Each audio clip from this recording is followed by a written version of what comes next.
আসসালামু আলাইকুম। নজরুল ইসলাম বাবু, স্বাগত জানাচ্ছি এনটিভির রাতের খবরে। কারাগার মানে নিশ্ছিদ্র নিরাপত্তা।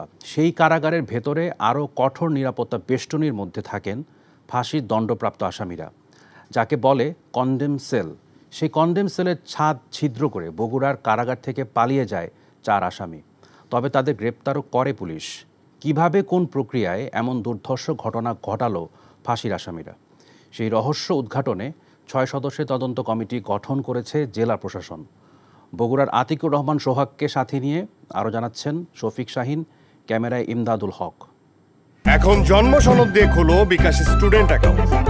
নিজের বিকাশ নিজে কর।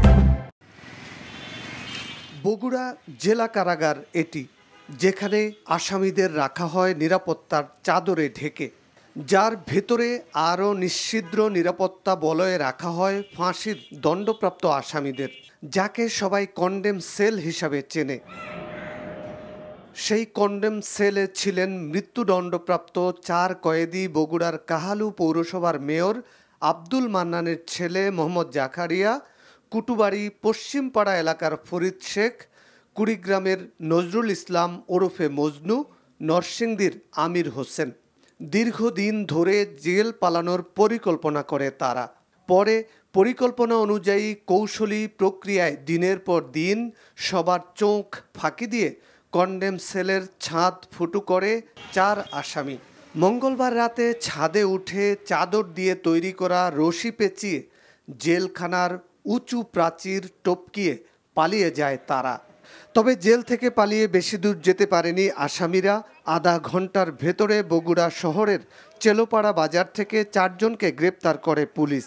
বগুড়া জেল কারাগারের আপনারা জানেন যে এটি করতোয়া নদীর পাড়ে অবস্থিত। এর পাশে একটি ব্রিজ এবং ব্রিজের ওই পারে, নদীর ওই পারে যে চাষিবাজার নামক এলাকা থেকে আমাদের সদর ফাঁড়ি সাব ইন্সপেক্টর খোরশেদ, তার নেতৃত্বে একটি দল, এবং সেখান থেকে তারা সেই যে 4 জন মৃত্যু দণ্ডাদেশপ্রাপ্ত কয়েদি যারা পালিয়ে গেছে তাদেরকে ধরতে সক্ষম হয়। এমন চাঞ্চল্যকর ঘটনায় বগুড়া কারাগার পরিদর্শনে যান অতিরিক্ত আইজি প্রিজনস। কেমন করে আসামিরা জেলখানার কঠোর নিরাপত্তা বেষ্টনী ভেদ করে পালিয়ে যেতে পারল তা তদন্ত করে দেখা হচ্ছে বলে জানালেন তিনি। নিরাপত্তার জন্য ঝুঁকি তো কিছুটা আইডেন্টিফাইড হলো, তো ওইটাই এখন তদন্তের মাধ্যমে আমাদের দেখতে হবে যে দুর্বলতা কোথায় ছিল। এটা প্রপারলি তদন্ত করা হবে, এটা কিভাবে তারা সকলের নজরদারি ফাঁকি দিতে সক্ষম হলো, এখানে কার কীরকম দায় দায়িত্ব আছে সেই অনুযায়ী আমরা ব্যবস্থা গ্রহণ করব। মৃত্যুদণ্ডপ্রাপ্ত 4 আসামি পালানোর ঘটনায় 6 সদস্যের তদন্ত কমিটি গঠন করেছে বগুড়া জেলা প্রশাসন। এই ঘটনায় সারা দেশের কারাগারের নিরাপত্তার বিষয়টি আরও গভীরভাবে দেখার প্রয়োজনীয়তার কথা বলছেন IG prisons. Shafiq Shahin, NTV news, Dhaka. কারাগার ও পুলিশ হেফাজত থেকে সাজাপ্রাপ্ত দুর্ধর্ষ অপরাধীদের পালানোর ইতিহাস নতুন নয়।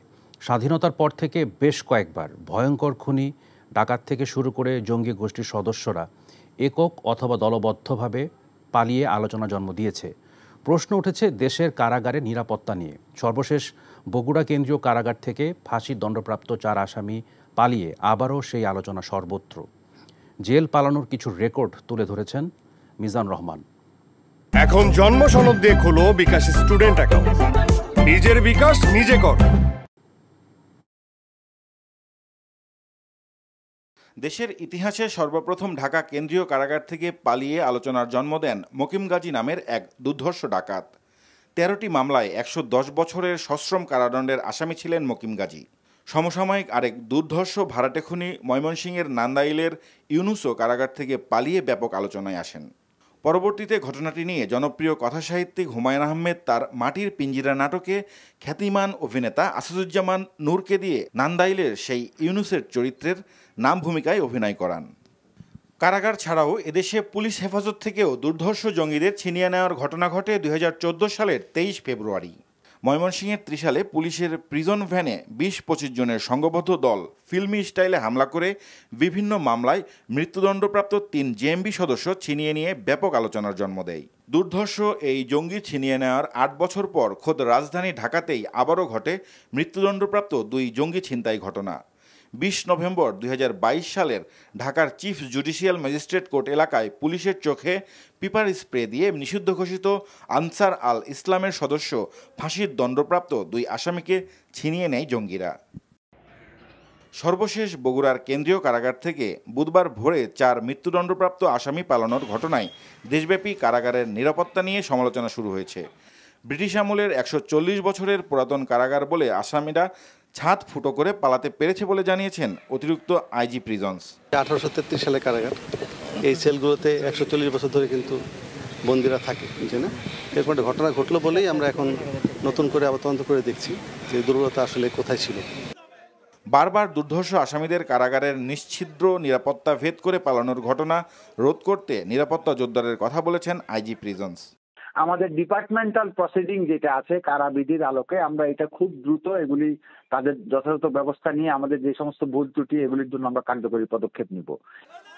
Mizan Rahman, NTV news, Dhaka. যতক্ষণ নিঃশ্বাস আছে ততক্ষণ বাংলাদেশের মানুষকে উন্নত জীবনমান দেওয়ার লক্ষ্যে কাজ করে যাবেন বলে জানিয়েছেন প্রধানমন্ত্রী Sheikh Hasina. Special security force এসএসএফের 38তম প্রতিষ্ঠাবার্ষিকী উপলক্ষে আয়োজিত অনুষ্ঠানে তিনি একথা জানান। নিরাপত্তা নিশ্চিত করতে গিয়ে রাজনৈতিক নেতাদের যেন জনবিচ্ছিন্ন করে ফেলা না হয় সে বিষয়ে আরও সংবেদনশীল হওয়ারও আহ্বান জানান শেখ হাসিনা। নজরানা চৌধুরীর রিপোর্ট। রাষ্ট্র ও সরকার প্রধান এবং বাংলাদেশ সফরে আসা বিদেশি গুরুত্বপূর্ণ অতিথিদের নিরাপত্তা নিশ্চিত করার লক্ষ্যে 1986 সালে গঠিত হয় রাষ্ট্রপতি নিরাপত্তা বাহিনী। পরবর্তীতে যার নাম পরিবর্তন করে স্পেশাল সিকিউরিটি ফোর্স বা এসএসএফ করা হয়। এসএসএফের 38তম প্রতিষ্ঠাবার্ষিক উপলক্ষে প্রধানমন্ত্রী কার্যালয়ে আয়োজিত অনুষ্ঠানে যোগ দেন প্রধানমন্ত্রী শেখ হাসিনা। 1981 সালে দেশে ফেরার পর থেকেই প্রতিদিন সকালে তার নতুন জীবন শুরু হয় বলে মন্তব্য করেন তিনি। যেদিন থেকে দেশে ফিরেছি সেদিন থেকে জানি যে কোনো সময় আমার জীবন চলে যেতে পারে, আর সেটা মাথায় রেখেই কিন্তু আমি দেশে ফিরেছি।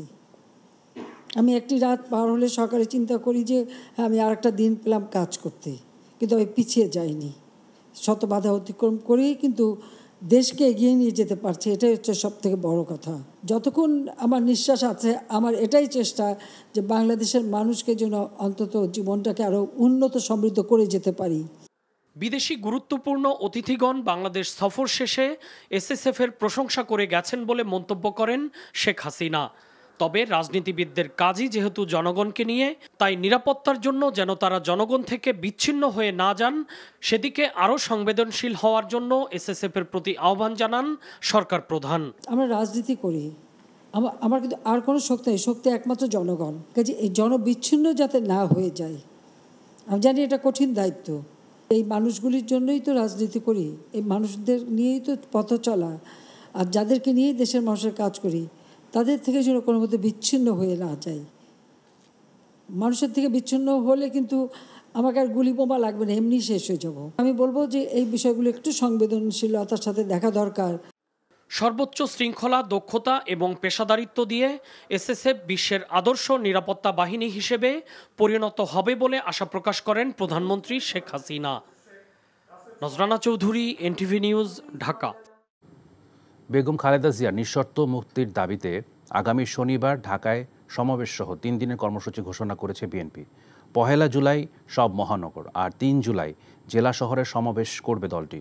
কর্মসূচি ঘোষণা করে বিএনপি মহাসচিব মির্জা ফখরুল ইসলাম আলমগীর বলেছেন, বেগম জিয়াকে জামিন না দেয়া বেআইনি ও অসাংবিধানিক, বঞ্চিত করা হচ্ছে উন্নত চিকিৎসা থেকে। নয়াপল্টনের সংবাদ সম্মেলনে এসব বলেন তিনি। ইমরুল হাসানের রিপোর্ট। 5 দিন ধরে হাসপাতালে চিকিৎসাধীন বেগম খালেদা জিয়া। শর্ত সাপেক্ষে মুক্ত দলের প্রধানের শর্তহীন মুক্তির দাবিতে কর্মসূচি প্রণয়নে দল ও সহযোগী সংগঠনের নেতাদের নিয়ে যৌথ সভা করেন বিএনপির মহাসচিব। পরে সংবাদ সম্মেলনে তিনি বলেন, আন্দোলন বেগবান করে বিএনপি চেয়ারপারসনকে স্থায়ী মুক্ত করাই তাদের লক্ষ্য।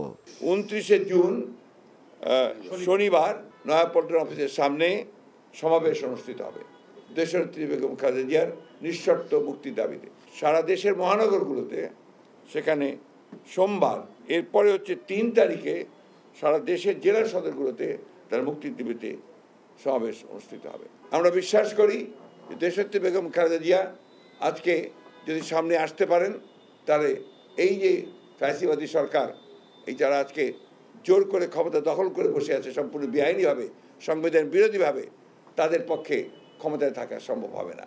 বর্তমানে শারীরিক অবস্থা স্থিতিশীল থাকলেও বেগম জিয়ার জীবন নিয়ে শঙ্কা প্রকাশ করেন বিএনপির মহাসচিব।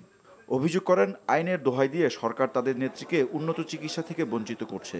তার জটিলতা এমন একটা জায়গায় উপস্থিত হয়েছে যে কোনো সময় তার জীবনহানি হতে পারে। চিকিৎসকরা বারবার বলেছেন বাইরে উন্নত জায়গায় প্রতিষ্ঠায় নেওয়া উচিত, কিন্তু সেই জায়গায় তারা কিন্তু তার বাইরে গিয়ে চিকিৎসা করাকে নিষিদ্ধ করেছে। তাকে সম্পূর্ণ অন্যায়ভাবে আটক করে রাখা হয়েছে। এটা আইন বিরোধী, এটা সংবিধান বিরোধী। আপনি জামিন দিতে পারবেন না, এটা একেবারেই কোনো বিধান নেই। এটা তার প্রাপ্য, এটা তার কনস্টিটিউশনাল রাইট। কারণ এখনও কিন্তু তার মামলা সুপ্রিম কোর্টে যায়নি, সুপ্রিম কোর্টের কাছে পেন্ডিং আছে এখনো। সুতরাং এই বিষয়টা অত্যন্ত গুরুত্বপূর্ণ যে তারা অত্যন্ত পরিকল্পিতভাবে তাকে এই কারাগারে আটক করে রাখছে। ইউনাইটেড হাসপাতালের কাছে বেগম জিয়ার জন্য অ্যাম্বুলেন্স ও ইমার্জেন্সি ইনজেকশন চেয়ে না পাওয়ার বিষয়ে ক্ষোভ প্রকাশ করেন মির্জা ফখরুল। নিঃসন্দেহে এটা অমানবিক এবং এটা আপনার নিন্দাযোগ্য। Imrul Ahsan, NTV news, Dhaka. শুধু সরকারি আমলাদের দিকে আঙ্গুল না তুলে রাজনৈতিক ব্যক্তিদের আয়নায় মুখ দেখার পরামর্শ দিয়েছেন সড়ক পরিবহন ও সেতুমন্ত্রী ওবায়দুল কাদের। বলেন, দুর্নীতি যেই করুক সরকার জিরো টলারেন্স নীতিতে থাকবে। সকালে হজরত শাহজালাল আন্তর্জাতিক বিমানবন্দরে শাটল বাস সার্ভিস উদ্বোধনী অনুষ্ঠানে কথা বলেন তিনি। নিয়ামুল আজিজ সাদেকের রিপোর্ট। প্রবাসীদের দেশে ফিরে বিমানবন্দর থেকে বাড়ি পর্যন্ত যেতে ভোগান্তির আরেক নাম দীর্ঘ অপেক্ষা আর অতিরিক্ত পরিবহন ভাড়া। বহির্গমনে এমন অপেক্ষার কারণে অনেক যাত্রীকেই বড় লাগেজ নিজের ঘাড়ে নিয়েই হেঁটে হেঁটে যানবাহন খুঁজতে দেখা যায়। গাড়ি আসে নাই, আসতে পারতেছে না। ট্রলি নাই, ট্রলি আনতে দেয় না। ট্রলি আনতে দেয় না? না। কোন পর্যন্ত ট্রলি যায়? ট্রলি কার পার্ক পর্যন্ত আসলে তো ভালো হয়। এখানে একটু জাম হয় বেশি, সবচেয়ে বেশি আর কি। আর মানুষ মানে নিয়ন্ত্রণ নাই। আমাদের গাড়ি আসতে জামে পড়ছে, গাড়ি আসলে তারপর চলে যাবে। এমন বাস্তবতায় দেশে ফেরা প্রবাসীদের কিছুটা স্বস্তি দিতে বিমানবন্দর শাটল বাস সার্ভিসের উদ্বোধন করেন সড়ক পরিবহন ও সেতুমন্ত্রী। জানানো হয়, রেমিটেন্স যোদ্ধাদের লাগেজ নিয়ে বিড়ম্বনা এড়াতে আপাতত দুটি বাসের সেবা দেয়া হচ্ছে। শ্রমজীবী মানুষ এখানে যেহেতু বিদেশ কর্মীরা, বিদেশিরা আমাদের রেমিটেন্স যোদ্ধা, তারা কিন্তু এখানে আসে এবং তারা লাগেজ নিয়ে এবং বিভিন্ন বিভাগে পড়ে গাড়ি তারা তেমন পায় না। আমরা এই গাড়িতে আপনারা দেখবেন ভিতরে আমরা লাগেজ কম্পার্টমেন্ট করেছি উন্নত দেশের স্টাইলে। তো তারা কিন্তু এখানে 40 কেজি 50 কেজি লাগেজ নিয়ে কিন্তু তারা গাড়িতে উঠতে পারবে। মন্ত্রী বলেন, শুধু সরকারি আমলা নয়, সবার দুর্নীতির ক্ষেত্রেই সরকারের নীতি জিরো টলারেন্স। প্রথমত আয়নায় নিজের চেহারাটা দেখা যে আমি অ্যাজ এ পলিটিশিয়ান আমি আমলাদের করাপশনের বিরুদ্ধে বলছি। তো আমার এখানেও তো করাপশন আছে নেই। দুদককে প্রধানমন্ত্রী একেবারেই জিরো টলারেন্স নীতিতে তিনি অটল। শাটল বাস সার্ভিস বিমানবন্দর থেকে জসিমউদ্দিন হয়ে ট্রেন স্টেশন, এরপর তৃতীয় আন্তর্জাতিক বিমানবন্দর হয়ে আবার বিমানবন্দরে ফিরবে। এই সার্ভিস নিতে যাত্রীদের নির্ধারিত ভাড়া দিতে হবে। Niamul Aziz Sadek, NTV news, Dhaka. ডাক বিভাগের কর্মীরা 51 কোটি টাকা লোপাট করেছেন বলে জানিয়েছেন ডাক, টেলিযোগাযোগ ও তথ্য প্রযুক্তি প্রতিমন্ত্রী জুনায়েদ আহমেদ পলক। এসব কাজে জড়িত কর্মীর বিরুদ্ধে ব্যবস্থা নিতে দুর্নীতি দমন কমিশনে চিঠি দেওয়া হয়েছে। রাজধানীর গুলশানের একটি হোটেলে এক কর্মশালায় তিনি এ তথ্য জানান। ডাক ও টেলিযোগাযোগ প্রতিমন্ত্রী বলেন, গ্রাহকের অর্থ এবং ডাকের নিজস্ব তহবিল মিলিয়ে মোট 51 কোটি টাকা লোপাট করেছে কর্মীরা। প্রাথমিকভাবে এ ধরনের 11টি অনিয়মের সত্যতা পাওয়া গেছে বলেও জানান তিনি। এ ব্যাপারে দুদকে চিঠি দেওয়ার কথাও জানিয়েছেন জুনায়েদ আহমেদ পলক। ডাক বিভাগের 700 কোটি টাকা লোকসান ঠেকাতে গাড়ি জমি লিজ দেওয়ার উদ্যোগ নিয়েছে ডাক ও টেলিযোগাযোগ মন্ত্রণালয়। দুই রকম অপরাধ সংগঠিত হয়েছে। দুই রকম অপরাধকে আমরা প্রতারণা হিসাবে এবং অনিয়ম দুর্নীতি হিসেবে দেখছি, যে কারণে আমরা কিন্তু দুর্নীতি দমন কমিশনের কাছে, চেয়ারম্যানের কাছে আমি চিঠি দিয়েছি এবং ডিরেক্টর জেনারেলের কাছে আমাদের ডিরেক্টর জেনারেল চিঠি দিয়েছে। এই প্রত্যেকটা ঘটনার তথ্য উপাত্ত সহ আমরা দুদকের দৃষ্টি আকর্ষণ করে তাদের ব্যবস্থা গ্রহণের জন্য অনুরোধ করেছি। সরকারের পৃষ্ঠপোষকতায় আমলারা দুর্নীতিতে জড়িয়ে পড়ছে বলে মনে করেন জাতীয় পার্টির চেয়ারম্যান জিএম কাদের। বনানীতে দলীয় কার্যালয়ে ব্রিফিংয়ে তিনি এসব কথা বলেন। তারা যদি চান তাহলেই আমলারা দুর্নীতিবাজ হতে পারে, তারা যদি চান তাহলেই ব্যবসায়ীরা রাজনীতিবিদ হয়ে দুর্নীতিবাজ হতে পারে। এটা আমরা ব্যাপকভাবে ঘটতে দেখেছি বর্তমান সরকারের আমলে। বিভিন্নভাবে ধামাচাপা দিয়ে রাখা হয়েছে, সেটাও রাজনৈতিকবিদদের দ্বারাই হয়েছে। ধামাচাপা দেওয়ার কাজটাও রাজনীতিবিদরাই করেছেন এবং বিভিন্নভাবে সহায়তা করার কাজটা তারাই করেছেন এবং তারা এর থেকে যে একেবারে মুনাফা নেননি বা ভাগ নেননি এটাও কেউ বলতে পারবেন না। পররাষ্ট্রমন্ত্রী ডক্টর হাসান মাহমুদ বলেছেন, চুক্তি আর সমঝোতা স্মারকের মধ্যে পার্থক্য বিএনপিকে বুঝতে হবে। সকালে পররাষ্ট্র মন্ত্রণালয়ে সুইডেনের বিদায়ী রাষ্ট্রদূতের সাথে সাক্ষাৎ শেষে এসব কথা বলেন মন্ত্রী।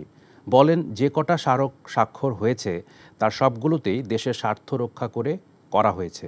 অভিযোগ করেন বিএনপি কারণে অকারণে সরকারের বিরোধিতা করে, কিছু না বুঝেই সমঝোতা স্মারককে তারা চুক্তি বলে চালিয়ে দিতে চায়। প্রশ্নের জবাবে মন্ত্রী বলেন, ভারতের সাথে আগে থেকেই রেল যোগাযোগ আছে, যেগুলো বন্ধ হয়েছিল সেগুলো ধীরে ধীরে চালু করা হবে। জানান, শুধু ভারত নয়, নেপাল, ভুটান সহ আঞ্চলিক রেল যোগাযোগ বাড়াতে কাজ করছে সরকার। সরকার বিরোধিতায় কারণে অকারণে সরকারের বিরোধিতাই করতে হবে। আর বিএনপি টেক্সটের ভিতরে না গিয়ে চুক্তি আর সমঝোতার পার্থক্য না বুঝে মির্জা ফখরুল ইসলাম আলমগীর সাহেব বক্তব্য দিচ্ছেন। আমি ওনাকে বলবো আগে একটু ভালো মতো পড়াশোনা করে তারপর মিডিয়ার সামনে আসার জন্য। যে চুক্তিগুলো, কোনো চুক্তি হয়নি, যে সমঝোতা স্মারকগুলো হয়েছে সেগুলো সবগুলোই বাংলাদেশের স্বার্থে হয়েছে, বাংলাদেশের স্বার্থ সংরক্ষণ করে হয়েছে। বিএনপি নেতাদেরকে বাধা এলে তা প্রতিহত করার আহ্বান জানিয়েছেন বিএনপির স্থায়ী কমিটির সদস্য মির্জা আব্বাস। দলের চেয়ারপারসন বেগম খালেদা জিয়ার মুক্তির দাবিতে 29 জুন রাজধানীতে সমাবেশ সফল করতে এক প্রস্তুতি সভায় তিনি এ আহ্বান জানান। মির্জা আব্বাস বলেন, বেগম খালেদা জিয়া গুরুতর অসুস্থ, সরকার তাকে সুচিকিৎসা থেকে বঞ্চিত করছে।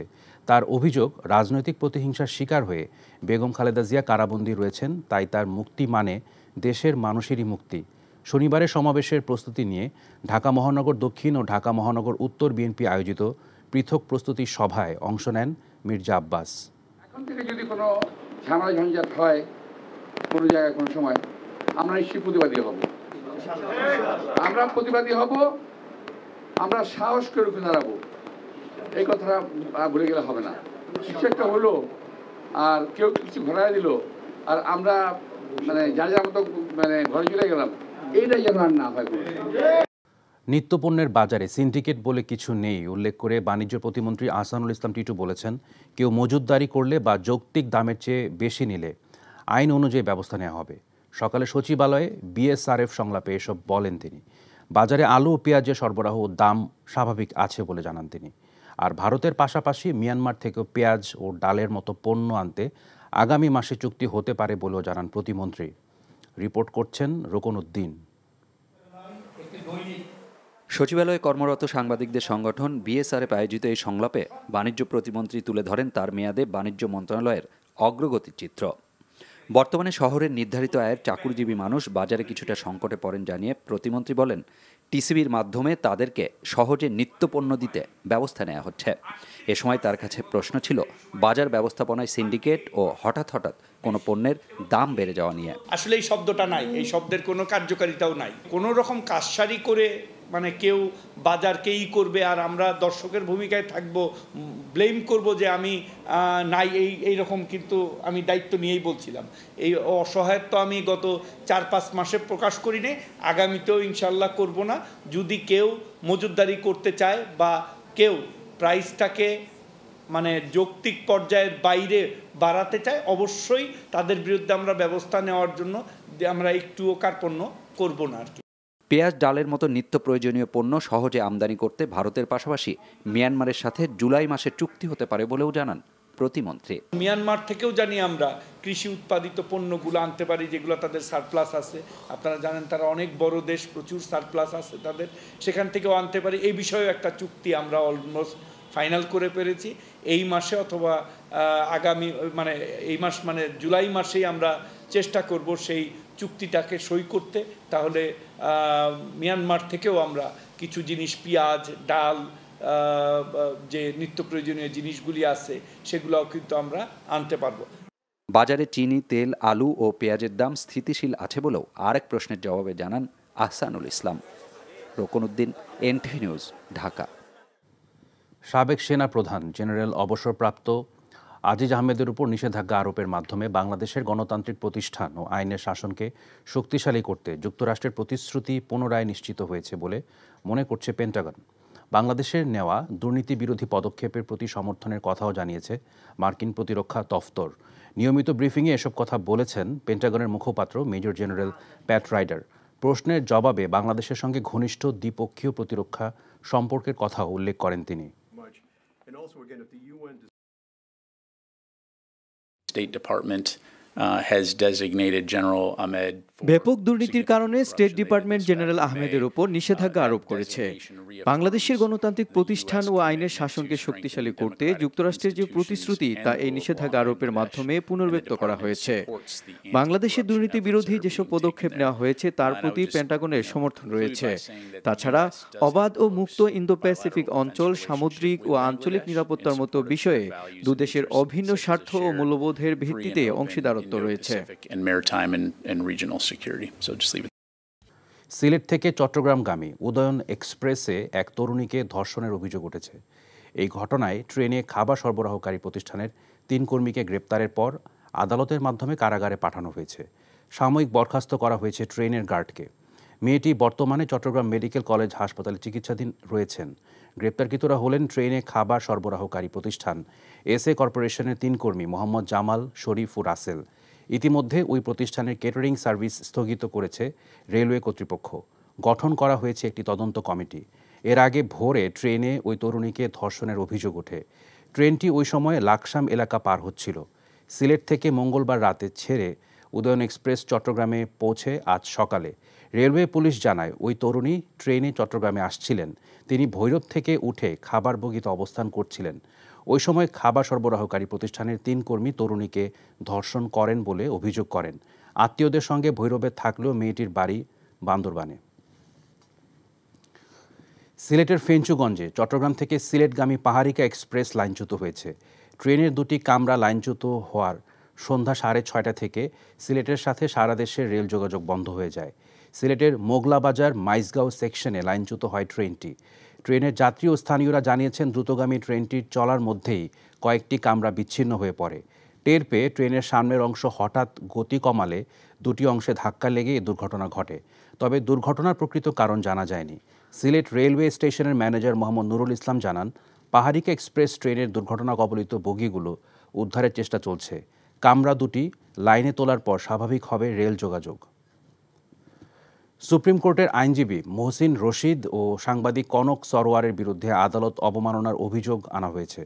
বুধবার চেম্বার আদালতে শহীদ জায়া শ্যামলী নাসরিন চৌধুরী এই আবেদন দায়ের করেন।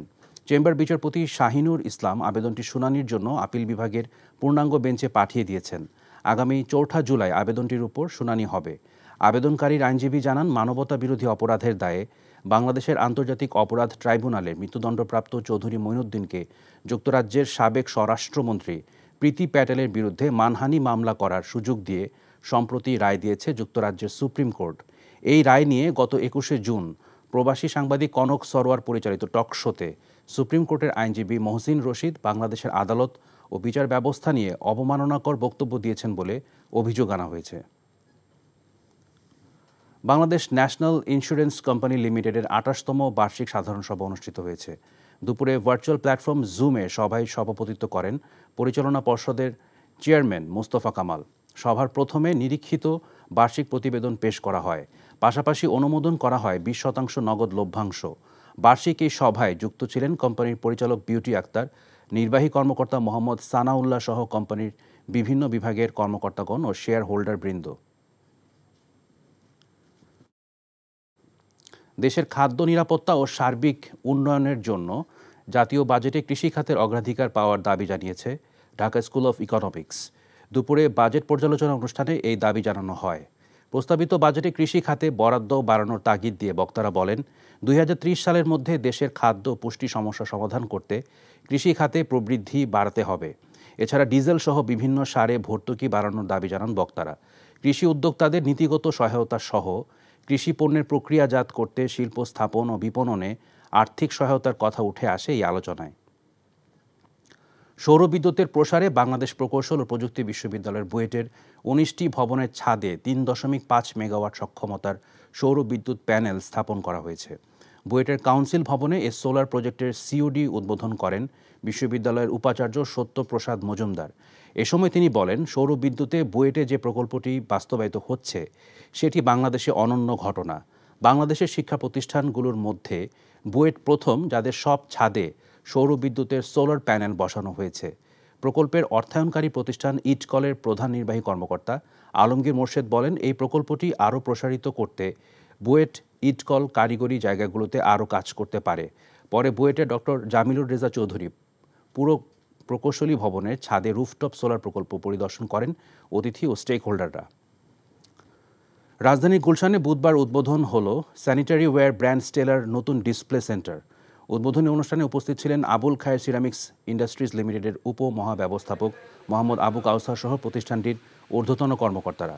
আধুনিক সব ডিজাইন ও ফিচার সমৃদ্ধ আন্তর্জাতিক মানের পণ্য দিয়ে সাজানো এই ডিসপ্লে সেন্টারে রোববার ছাড়া প্রতিদিন সকাল ৯টা থেকে রাত ৮টা পর্যন্ত ক্রেতারা সরাসরি পণ্য অর্ডার করতে পারবেন বলেও জানানো হয় অনুষ্ঠানে।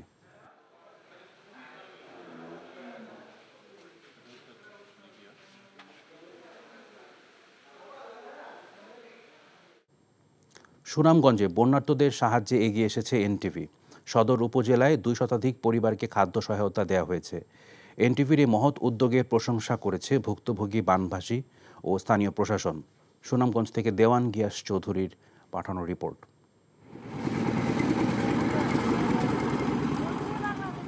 শুধু বস্তুনিষ্ঠ সংবাদ আর বিনোদন নয়, আর্তমানবতার সেবায় সবসময় পাশে থাকে এনটিভি। দেশের যে কোনো দুর্যোগে জনগণের পাশে দাঁড়িয়েছে প্রতিষ্ঠানটি। সুনামগঞ্জে বন্যায় ১২ উপজেলায় কয়েক লাখ মানুষ পানিবন্দী ছিল। পানি কমতে থাকায় ভেসে উঠছে ক্ষতচিহ্ন। দুর্গত এলাকায় খাবার ও বিশুদ্ধ পানির সংকট দেখা দেয়। প্রশাসনের পক্ষ থেকে ত্রাণ সহায়তা দেয়া হলেও চাহিদার তুলনায় তা অপ্রতুল ছিল। তাই প্রতিবারের ন্যায় এবারও সাহায্যের হাত বাড়িয়ে দিয়েছে এনটিভি। বুধবার সুনামগঞ্জ সদর উপজেলার লক্ষণশ্রী ও মোল্লাপাড়া ইউনিয়ন এবং শান্তিগঞ্জ উপজেলার ২ শতাধিক মানুষকে ত্রাণ সহায়তা দেওয়া হয়েছে। এই বন্যার দুর্যোগের সময় এনটিভি টিভির মালিক যারা ওরা ঘরে ঘরে মাল দেওয়া গেছে, আমরা ধন্যবাদ জানাই। আমরা বন্যা বাড়ি ঘর ভাঙিয়ে নিচে আমরা বাচ্চা কাচ্চা লই অসহায় পড়ছি, আমরা খানি করে খাই, আমরা বাচ্চা হলো খুশি হয়েছি, আমরাও খুশি হয়েছি। এনটিভির এমন মহৎ উদ্যোগের ভূয়সী প্রশংসা করেছে জেলা প্রশাসন। এখানে এনটিভির পক্ষ থেকে বন্যা দুর্গত মানুষকে ত্রাণ সহায়তা প্রদান করছে। আমি এনটিভিকে আন্তরিকভাবে ধন্যবাদ জানাই। এনটিভির মতো অন্যান্য প্রতিষ্ঠান আত্মমানবতার সেবায় এগিয়ে আসবেন এমন আশা সচেতন মহলের। NTV news desk. এই ছিল রাতের খবরে। এই খবরের ভিডিও সহ আপডেট জানতে ভিজিট করুন এনটিভি অনলাইন www.ntvbd.com। এছাড়াও এনটিভির জনপ্রিয় সব অনুষ্ঠান ও খবরের আপডেট জানতে ভিজিট করুন আমাদের ইউটিউব ও ভেরিফাইড ফেসবুক পেজ। রাত ১টায় মধ্যরাতের খবর দেখার আমন্ত্রণ রইল। ধন্যবাদ সবাইকে।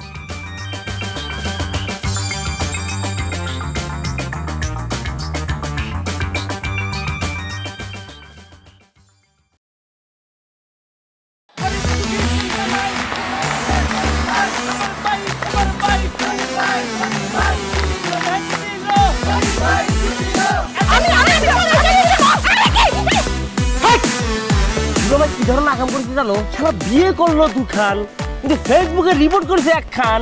মেজাজটা আমার তো হট হয়ে রয়েছে অনেক আগ থেকে। আমি আমার জান পাখি, সোনা পাখি, টিয়ে পাখি, কি করতেছো? ফেসবুকে একটা পোস্টে অ্যাংরি রিঅ্যাকশন দিছিল। Don't touch my body. বড় বউয়ের প্রতি অনেক কি বেশি না মায়া মহব্বত। যাও তারে গিয়া দেখাও, আমার কাছে আইছো কেলা? প্রথমে আমার ঘরে না এসে আমার চোখের সামনে দিয়ে গটগট করে ছোট বউয়ের রুমের মধ্যে চলে যাও কোন সাহসে? আমি ভাবছিলাম তুমি বড় বউ বড় বইনের মতো থাকবা, কিন্তু তুমি বাইরে হইছো আস্তে একটা ডাইনি বুড়ি। আমি সাক্ষাৎ ডাইনি আর তুমি সোনার ময়না পাখি। এই চুপ করো। ওরে খোদা, কান্না কাসুল। গুলশান বনানীর মায়েরা যেমন চুল কালার করে না, আমার তো মনে হইতেছে গনি মিয়া কোনো গুলশান বনানীর মডার্ন মাইয়ার প্রেমে পড়ছে। আমি জীবনে বিয়ে যদি করি একখান করবো, দুইখান করবো না।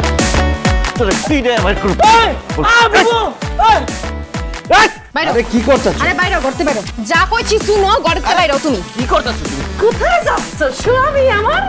হ্যাঁ তুমি ছাড়া মোর কোনো গতি নাই, তোমার ঘরে একটুখানি দাও ঠাই। দেখাই দিচ্ছে ছোট বউ তার আসল রূপ, নাগিনী সাপিনী। শুনছি ভালোবাসা টিকে থাকে বিশ্বাসের উপর, আমার উপর তোমাদের সেই বিশ্বাস ছিল। আজকে দেখতেছি আমার উপর আর কোনো বিশ্বাস নাই। যেহেতু বিশ্বাস নাই, তোমাদের সাথে থাকার কোনো ইচ্ছা আমার নাই।